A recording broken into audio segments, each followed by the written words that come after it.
Di sebuah desa kecil bernama Rawa Endah, hiduplah seorang petani tua bernama Pak Raka. Ia bukan siapa-siapa, tak punya sawah luas, tak punya keluarga, tak juga disegani.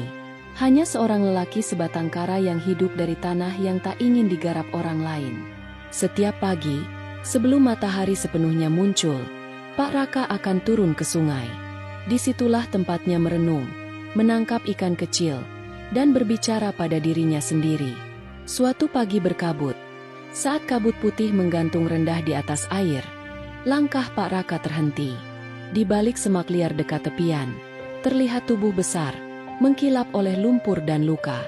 Seekor buaya raksasa, tergeletak tak berdaya, tubuhnya penuh luka, napasnya berat. Pak Raka terpaku. Tak ada orang waras yang akan mendekati makhluk sebesar itu, apalagi seorang diri. Tapi anehnya, bukan rasa takut yang menguasainya, melainkan iba. Ia melihat kesakitan dalam mata sang buaya, mata yang entah mengapa tak terlihat buas. Perlahan, dengan tangan gemetar, ia mendekat. Ia mengambil daun pisang, menyeka darah di tubuh buaya itu. "Tenang, nak, tenang," bisiknya lirih, seperti sedang menenangkan anak kecil. Hari itu, Pak Raka tak pulang membawa ikan, tapi ia membawa rahasia besar. Di sebuah lumbung tua dekat sungai, bangunan reot yang nyaris roboh, ia mulai merawat buaya itu diam-diam.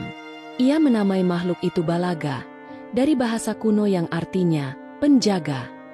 Mereka sama-sama sunyi, sama-sama terbuang. Tapi di tengah dunia yang menghakimi dan membenci, dua makhluk berbeda itu menemukan sesuatu yang tak pernah mereka punya, pertemanan. Dan hari itu, di antara suara gemericik air dan luka yang menganga, sebuah kisah luar biasa pun dimulai. Hari-hari berikutnya berlalu dalam sunyi yang berbeda. Setiap pagi, sebelum ayam berkokok, Pak Raka membawa ember berisi air bersih dan beberapa potong ikan asin untuk Balaga. Ia tahu buaya seharusnya memangsa hidup-hidup, tapi anehnya, Balaga menerima makanan itu seolah ia mengerti. Tak ada terkam, tak ada cakar, hanya tatapan diam penuh arti. Tatapan yang tak pernah Pak Raka temukan bahkan dari manusia lain. Balaga mulai membaik. Luka-lukanya mengering. Gerak tubuhnya tak lagi lemah. Tapi meski kuat, ia tak pernah pergi. Ia tetap di lumbung reot itu, menunggu Pak Raka setiap hari. Dan Pak Raka pun mulai terbiasa berbicara dengannya. Ia bercerita tentang sawah yang ditolak orang, tentang istrinya yang dulu meninggal karena sakit, tentang malam-malam yang dingin tanpa teman bicara. Balaga hanya diam, tapi dalam diamnya itu, ada kedamaian yang tak bisa dijelaskan dengan kata-kata. Suatu siang, saat Pak Raka ke sawah, ia dikejutkan oleh sesuatu. Balaga mengikuti dari jauh. Bukan untuk memangsa, tapi seperti menjaga. Ia bersembunyi di semak. Dia mengamati. Dan saat segerombolan monyet liar turun merusak padi, Balaga muncul.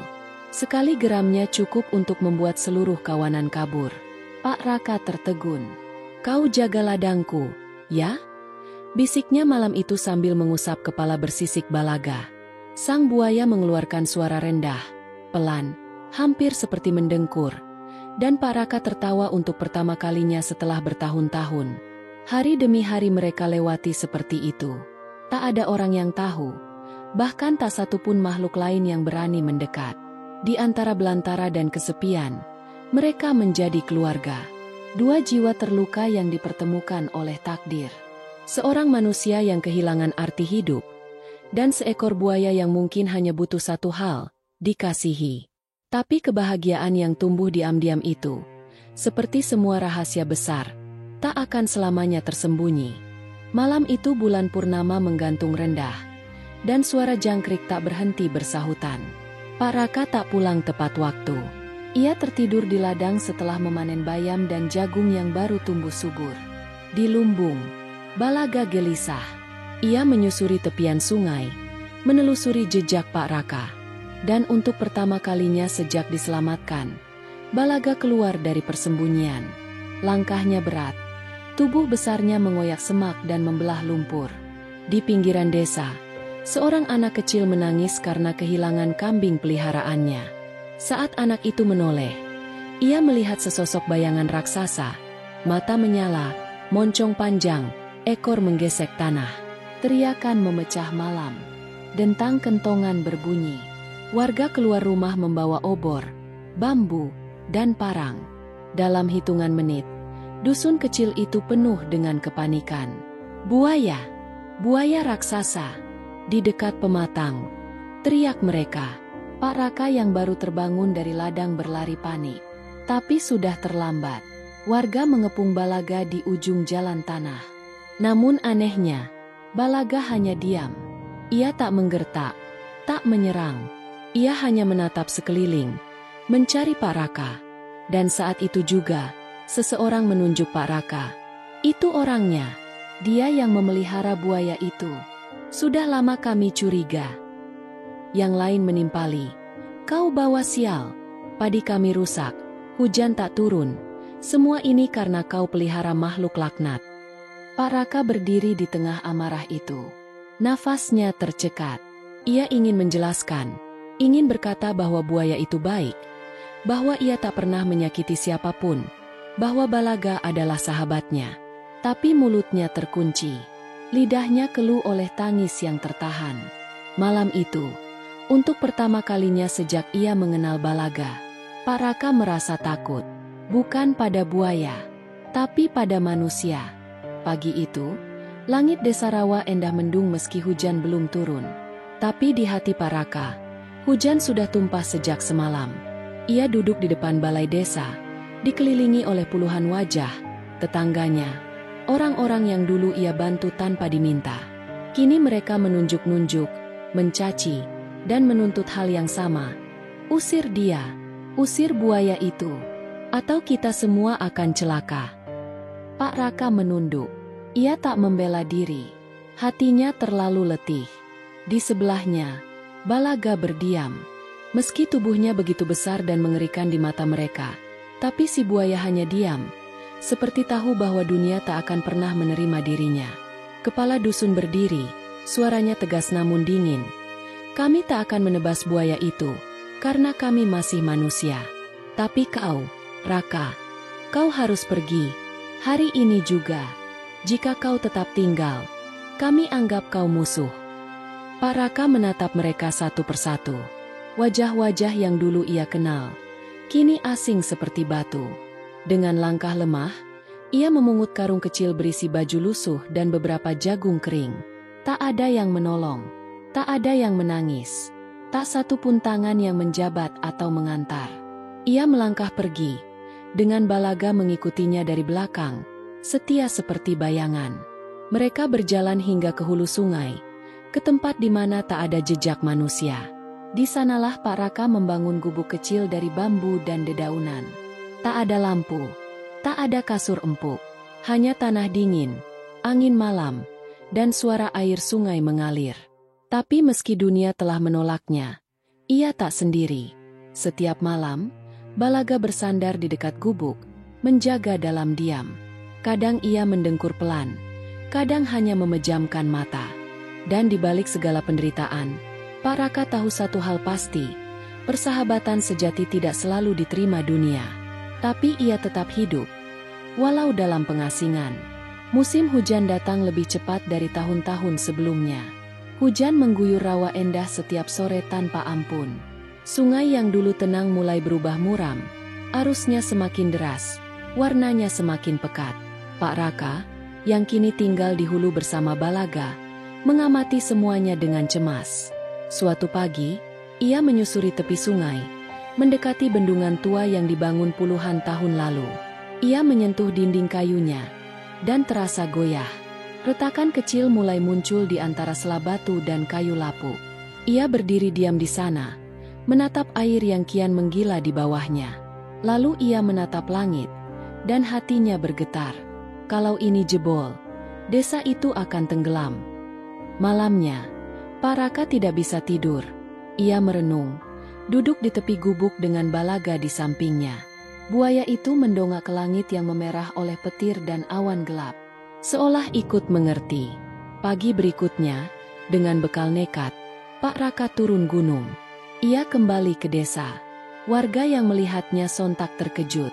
Beberapa memalingkan wajah, lainnya langsung memaki. "Masih berani kau kembali ke sini?" Pak Raka berdiri di depan balai desa. Tubuhnya basah, napasnya berat. "Bendungan itu akan jebol. Aku sudah lihat sendiri. Kalau kalian tak bersiap, semuanya akan hanyut." Tapi yang ia dapat hanyalah tawa sumbang. "Kami tak butuh ramalan dari pemelihara buaya," kata salah satu warga. Yang lain menambahkan, "Kalaupun benar, itu pasti karena kau dan buayamu." Pak Raka diam. Tak ada gunanya berbicara lebih. Ia hanya menatap desa itu sekali lagi. Rumah-rumah kayu, anak-anak yang berlari, dan ladang yang dulu pernah ia rawat. Lalu ia kembali ke sungai, ke satu-satunya makhluk yang percaya padanya. Dan di kejauhan, langit makin hitam. Air sungai mulai meluap. Daun-daun jatuh dalam diam. Seperti alam sedang mengambil napas panjang sebelum mengamuk. Langit runtuh malam itu. Hujan turun seperti takkan pernah berhenti. Lebat, ganas, mengguyur bumi dengan amarah. Petir membelah langit, dan angin menjerit dari arah barat, membawa bau sungai yang membusuk dan tanah yang tercerabut. Pak Raka berdiri di depan gubuk kecilnya. Cahaya lampu minyak bergetar tertiup angin. Balaga mengangkat kepala dari bawah pohon besar. Matanya menyipit ke arah sungai. Arus sudah bukan lagi aliran, melainkan dinding air yang siap merobek apapun di jalurnya. Lalu suara itu terdengar. Braak! Benteng air di hulu pecah. Bendungan tua yang selama ini menopang desa akhirnya menyerah pada waktu dan hujan. Deru air bah bergemuruh menuruni lembah, menyeret pohon-pohon, batu besar, dan serpihan hutan. Pak Raka menjerit. "Balaga! Desa!" Ia berlari, dan Balaga ikut di belakang, meluncur seperti kilat di antara semak dan lumpur. Mereka tiba di tepi desa saat air mulai masuk. Anak-anak menjerit. Orang dewasa berlari panik, mencoba menyelamatkan apa yang bisa. Air datang cepat, menghantam rumah-rumah seperti amukan monster tak kasat mata. Dan di tengah kekacauan itu, Balaga menerjang.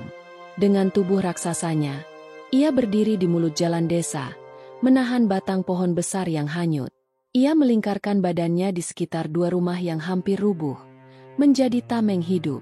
Ia bahkan membawa anak kecil yang nyaris hanyut di atas punggungnya, mengangkatnya ke dataran lebih tinggi. Pak Raka, dengan tubuh renta, ikut membantu warga naik ke tempat aman, sambil terus meneriakkan, "Ikuti buaya itu, dia tahu jalannya." Tak ada waktu untuk heran. Tak ada waktu untuk takut. Dalam satu malam gelap penuh teriakan dan gemuruh air, buaya yang mereka benci menjadi penyelamat mereka. Dan Pak Raka, yang dulu mereka usir, memimpin mereka keluar dari kegelapan. Tapi air belum selesai menguji mereka. Dan dalam perjuangan itu, sebuah nyawa akan dibayar. Air terus naik. Walau fajar mulai menyentuh langit, hujan tak berhenti. Gelombang demi gelombang datang menerjang desa Rawa Endah, membawa lumpur, batang pohon, dan sisa-sisa rumah yang roboh.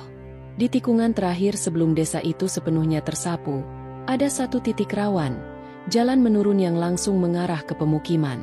Jika air melewati titik itu, tak akan ada yang bisa menyelamatkan mereka. Dan Pak Raka tahu, hanya satu makhluk yang bisa berdiri di sana. "Balaga!" bisiknya. Hampir tak terdengar di tengah gemuruh. Buaya itu menoleh. Dalam tatapannya, ada pengertian. Tak perlu kata, tak perlu aba-aba. Ia tahu, dengan tubuh yang nyaris sepanjang perahu nelayan, Balaga menyusuri arus dan menyelam ke tengah tikungan itu. Ia memposisikan dirinya memanjang, membentuk benteng hidup di antara air dan jalan. Tubuhnya menahan hantaman air yang datang dari hulu, menyerap tekanan yang seharusnya menghancurkan desa. Ia mengaum, jeritan buaya yang tak lagi terdengar garang, tapi heroik. Pak Raka berdiri di tepi, berteriak, "Tahan, Balaga, kau bisa. Sedikit lagi." Tapi takdir tak bisa dihindari. Sebuah batang pohon besar, terbawa arus, datang meluncur secepat anak panah. Ia menghantam sisi tubuh Balaga, menerjang keras kerusuknya. Darah menyembur, merah bercampur lumpur. Balaga menggeliat. Tubuhnya terangkat sebentar lalu jatuh dengan suara berat. Pak Raka berlari, masuk ke dalam air tanpa peduli usianya. Ia mencapai sisi Balaga, memeluk kepala bersisik itu yang kini tergeletak lemah. "Kau sudah cukup, nak. Kau sudah selamatkan mereka," bisiknya, gemetar. Balaga membuka mata untuk terakhir kalinya. Ia menatap Pak Raka, lama, dalam, seolah mengucap selamat tinggal. Lalu, perlahan, kelopak matanya tertutup. Tidak ada raungan, tidak ada sorakan. Hanya hujan yang tetap jatuh, dan seorang lelaki tua memeluk sahabatnya yang tak lagi bernyawa. Pagi menjelang seperti hantu yang terlambat datang. Langit masih kelabu, tapi hujan akhirnya berhenti. Air mulai surut, meninggalkan lumpur, reruntuhan, dan keheningan yang menyesakan. Desa Rawa Endah, yang dulu bersahaja dan hidup, kini seperti luka terbuka di tengah hutan. Warga perlahan keluar dari tempat perlindungan di bukit. Mereka tak berkata apa-apa, hanya memandang sekeliling, melihat rumah yang tersisa separuh, perabotan hanyut, dan ladang yang berubah menjadi kubangan. Namun di antara puing-puing itu, satu pemandangan membuat mereka terdiam. Pak Raka duduk di tepi sungai, menggenggam kepala seekor buaya raksasa yang tak bergerak lagi. Tangannya gemetar, matanya bengkak, tapi wajahnya tenang, seperti seseorang yang baru saja melepas separuh jiwanya. Beberapa anak mendekat, diikuti para ibu, lalu pria-pria desa yang dulu mengusirnya dengan marah. Tak ada yang berani menyentuh tubuh Balaga. Mereka hanya berdiri dalam lingkaran, memandang dalam diam, dan perlahan, rasa bersalah menyusup seperti kabut. Seseorang akhirnya berkata, "Itu, buaya itu, menyelamatkan kita." Yang lain menjawab, "Kalau bukan karena dia, kita semua sudah tak bernyawa." Pak Raka tak menjawab. Ia hanya memejamkan mata dan membelai sisi kepala Balaga, seolah ingin menyimpan sentuhan terakhir dari sahabatnya yang setia. Warga mulai menunduk satu persatu. Tak ada kata maaf yang cukup, tak ada upacara yang sepadan. Tapi mereka tahu, balas budi harus dimulai hari ini. Dan hari itu, untuk pertama kalinya, Desa Rawa Endah benar-benar diam. Bukan karena takut, bukan karena benci, tapi karena mereka sedang belajar mengenang. Hari berikutnya, seluruh desa bekerja diam-diam. Tak ada perintah, tak ada aba-aba. Tapi seolah jiwa mereka dipanggil oleh satu kesadaran, bahwa mereka telah bersalah, dan kini saatnya menebus. Warga menggali lubang besar di dekat sungai, di tempat yang tenang, di mana angin berbisik lembut dan matahari menyentuh tanah seperti berkabung. Disitulah mereka memakamkan Balaga, sang penjaga, sang pahlawan, sang makhluk yang pernah mereka benci, namun akhirnya mereka cintai. Pak Raka berdiri di sisi liang. Di tangannya tergenggam seikat bunga rawa yang dulu sering ia gunakan untuk menghiasi makam istrinya. "Kau bukan hanya buaya, Balaga. Kau keluargaku. Kau satu-satunya yang percaya padaku saat manusia tidak." Suaranya patah. Dan sekarang, bahkan mereka pun akhirnya tahu siapa kau sebenarnya. Anak-anak desa menaruh bunga liar dan boneka buatan mereka di atas gundukan tanah. Para ibu membawa kain terbaik dari rumah untuk menutupi nisan sederhana yang mereka buat dari batu besar. Di atasnya, mereka mengukir, "Balaga, sang penjaga sungai dan desa." Mata Pak Raka basah. Tapi kali ini, bukan karena kesepian, melainkan karena pengakuan. Desa yang dulu mencaci, kini berdiri mengelilinginya. Tak lagi ada tatapan sinis, tak ada ejekan, hanya duka dan rasa hormat. Sore itu, langit memerah lembut, angin membawa suara air mengalir dan bisikan doa-doa diam. Dan untuk pertama kalinya, Balaga benar-benar menjadi bagian dari desa. Bukan sebagai ancaman, bukan sebagai legenda menyeramkan, tapi sebagai pahlawan sejati. Beberapa hari setelah pemakaman Balaga, Desa Rawa Endah mulai pulih perlahan. Rumah diperbaiki, ladang dibersihkan, dan jalan-jalan yang tertutup lumpur dibuka kembali. Tapi di antara semua perbaikan itu, Ada satu hal yang berubah selamanya. Cara mereka memandang Pak Raka. Kepala desa, dengan penuh hormat, datang ke gubuk kecil di pinggir sungai. Ia tak membawa surat atau titah. Hanya sepotong kain dan sebakul makanan. Kami ingin kau kembali. Kau dan rumahmu. Kau adalah bagian dari kami, Pak Raka. Lelaki tua itu menatap mereka lama. Ia mengangguk, namun tak menjawab. Sebab di hatinya, rumah sejatinya telah pergi, bernama Balaga. Tapi ia tahu, Balaga tak ingin ia terus hidup dalam sunyi. Minggu berikutnya, Pak Raka pindah kembali ke desa. Ia tinggal di rumah kecil yang dibangun ulang oleh warga, dekat ladang yang dulu ia rawat sendirian. Tapi tiap sore, ia berjalan kaki ke tepi sungai, ke makam sahabatnya. Ia duduk di sana, menceritakan hari-harinya, seperti dulu. Kadang tertawa kecil, kadang diam lama. Anak-anak desa sering ikut duduk, meminta cerita. Mereka menyebut Balaga dalam bisikan penuh kagum.